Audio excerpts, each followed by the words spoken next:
श्री कृष्ण कहते हैं कि जब हम खुद से ज्यादा औरों के ऊपर अपनी निर्भरता बढ़ाते हैं तो अपने आप कमजोर होते चले जाते हैं। जब हम अपने से सुखी इंसान को देखते हैं और ये सोचते हैं कि काश मैं भी इसकी तरह ही सुखी होता, तो हम बेहद कमजोर होने लगते हैं। जब हम किसी भी हालात जो खासकर हमारे नियंत्रण में है ही नहीं पर गुस्सा और चिंता करने लगते हैं तो और भी अधिक कमजोर होने लगते हैं।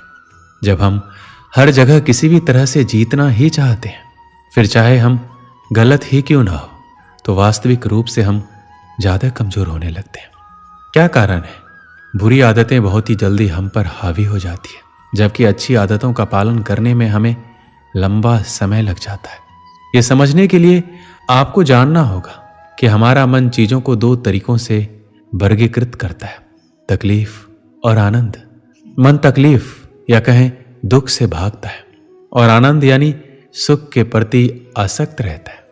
बुरी आदतें शुरू में आनंद अवश्य देती है, जैसे शराब पीना आदि, परंतु लंबे समय तक नहीं। अब मन ये जानता भी है, परंतु ये हमेशा तत्काल सुख की ओर भागता है। अच्छी आदतों को मन तकलीफ से जोड़ देता है, जैसे कि सुबह की सैर। मन कहता है सुबह जल्दी उठना बहुत तकलीफ है और कुछ न कुछ बहाना ढूंढ लेता है। इस तकलीफ से बचने के लिए यह एकमात्र सोच है। अच्छी आदतों में सख्त नियम होते हैं पर मन चंचल रहता है। लेकिन जब धीरे धीरे अपने कर्म पर चलते रहेंगे और उस अच्छी आदत को आनंद से जोड़कर देखेंगे तो वो अच्छी आदत आपको शीघ्र पड़ जाएगी। बुरी आदतें इसलिए हावी हो जाती है क्योंकि मन उसे आनंद के साथ जोड़कर देखता है, और अच्छी आदतों में लंबे समय लग जाते हैं क्योंकि मन इसे कष्ट से जोड़कर देखता है।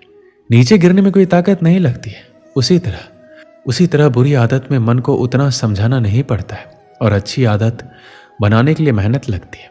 दृढ़ संकल्प और इच्छा शक्ति से ही अच्छी आदतें बनती है। अच्छी आदत लगती नहीं, बनानी पड़ती है, और बुरी आदत बनानी नहीं पड़ती, लग जाती है।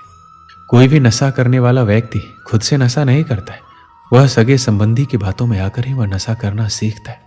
नशा करने वाले साथी इसलिए ही बनाते हैं क्योंकि वो जानते हैं कि वो जो कर रहे हैं गलत कर रहे हैं, लेकिन जब साथियों के साथ करते हैं तो उन्हें गलत करने जैसी बात महसूस नहीं होती है। इसलिए यह आप पर निर्भर करती है कि आप अच्छे संगत में रहना चाहते हैं या नहीं, क्योंकि गिरने में या लुढ़कने में ताकत नहीं लगानी पड़ती है, पर ऊपर उठने में या चढ़ने में ताकत लगती है। आपकी आदतें आपका व्यवहार बनाती है और आपका व्यवहार आपका चरित्र। इसलिए जैसी आदतें होंगी वैसे ही आप होते जाएंगे। इंसान अपने आदतों का गुलाम होता है। व्यक्ति का आदत ही उसे अच्छा या खराब बनाता है। इसलिए अगर बुरी आदतें वक्त पर ना बदली जाए तो वो आदतें आपका वक्त बदल देती है, पर जो व्यक्ति अपनी बुरी आदतें बदल लेता है वो अवश्य अपने कल को भी बदल लेगा। और जिसने अपनी आदतें नहीं बदली तो उसके साथ कल भी वही होगा जो आज तक होता आया है। किसी भी चीज का तब तक कोई मतलब नहीं होता जब तक आप उसे कोई अर्थ नहीं देते। इसलिए मैं ये नहीं कहता कि कोई चीज गलत है या बुरी है, वह लोगों का नजरिया होता है उस काम के प्रति जिसे लोग गलत समझते हैं। ठीक उसी प्रकार आपको जो आदतें बुरी लगती हैं और वह आपके विकास को बाधित कर रही है, आप उस आदत को छोड़ सकते हैं। मनुष्य की आदतें ही उसका अच्छा और बुरा बनाती है। किसी भी व्यक्ति की पहचान उसकी आदतों के कारण ही जानी जाती है।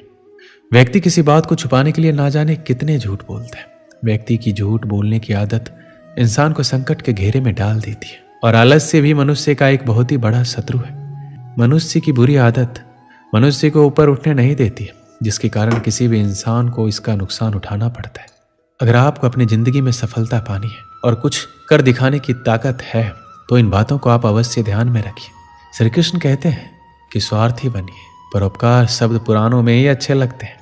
पहली प्राथमिकता माता पिता को दीजिए, बाकी दुनिया छल है। रिश्तेदारी में तीसरे व्यक्ति से अपनी समस्या का सुझाव लेना बंद कीजिए। आपके दुखी होने से किसी को घंटा फर्क नहीं पड़ता। हंसते रहिए, हर किसी को खुश नहीं रखा जा सकता। भगवान बनने का प्रयास मत कीजिए, मेहनत कीजिए। पैसा सब कुछ नहीं होता, लेकिन बहुत कुछ होता है। आप जो भी लक्ष्य चुनते हैं उसके प्रति दृढ़ रहें। हर किसी के जीवन में अपने लक्ष्य होते हैं। जब वो इसे प्राप्त करते हैं तो वो पूर्ण महसूस करते हैं। इस दुनिया में हर कोई जो सफल है अपने लक्ष्यों को प्राप्त कर चुका है। उनके पास अपने लक्ष्यों के लिए दृढ़ संकल्प और समर्पण था।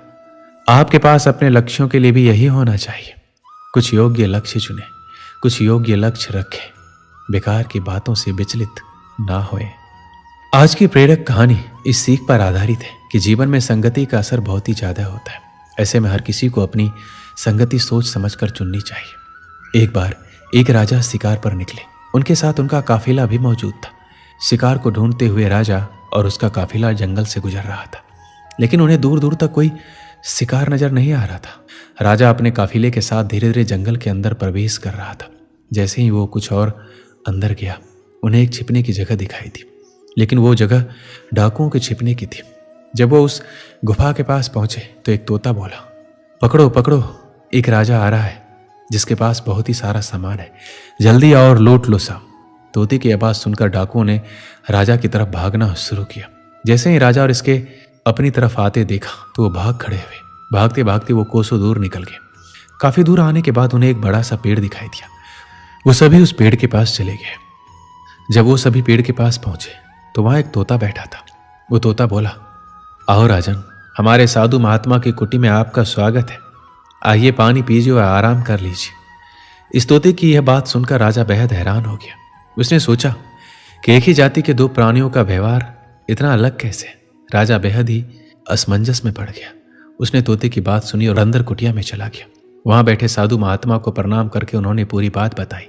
उन्होंने पूछा, ऋषिवर, इन दोनों तोतों के व्यवहार में आखिर इतना अंतर क्यों है? साधु ने पूरी बात सुनी और राजा से कहा, यह कुछ नहीं राजन, बस संगति का असर है। जो तोता डाकुओं के साथ रहता है उसकी भाषा और व्यवहार भी डाकुओं जैसा हो गया है। वहीं जो तोता यहाँ रहता है उसका व्यवहार आदरणीय है, अर्थात जो जिस वातावरण में रहता है वो वैसा ही बन जाता है। ऐसे में व्यक्ति को हमेशा ही अपनी संगति को सोच समझकर चुनना चाहिए। दोस्तों, इस वीडियो में बस इतना ही। मिलते हैं अगली वीडियो में। अपना ख्याल रखिएगा। जय श्री कृष्ण।